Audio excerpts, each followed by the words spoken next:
She sang it for the Jinn, the terrifying true story of Noura the singer. Open with a black screen. Wind blowing softly. The sound of faint drums in the distance. Cut to an old radio voice crackling. Narrator deep, haunting tone in the winter of 1997. A woman named Noura, known across Kuwait for her voice and rhythm, was hired to perform at a wedding unlike any she had seen before. Cut to dimly lit Kuwaiti alleyways, desert landscapes. Show an old cassette player, women dancing in traditional dress. Narrator, she was called Noura al-Taktako, the party starter. A beloved wedding singer who filled rooms with music and joy. But on that night, everything changed. Fading eerie music. Cut to the silhouette of a large villa glowing in the dark. Narrator, she and her band of 6 women were offered a generous sum, 500 Kuwaiti diners to sing at a private wedding in the southern suburb of Al-Sabail. The house was massive, lit like a palace, and packed with dozens, if not hundreds of guests. They began to play. The guests danced wildly, cheering for more. But something was wrong. At a sudden, high-pitched sound distortion. Quick flash of strange, shadowy figures dancing.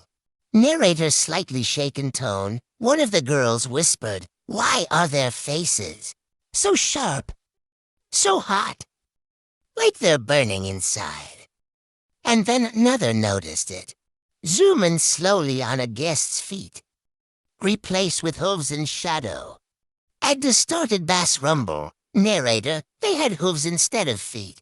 Their movements were natural, swaying too quickly, too precisely, like puppets.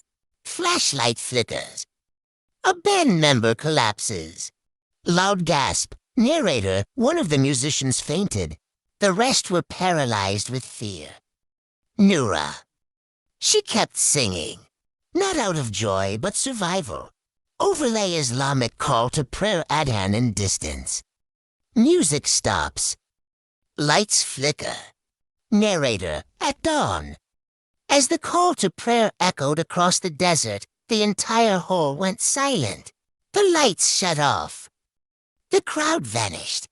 When they stepped outside, the world was quiet. A lone man sat by a mosque nearby.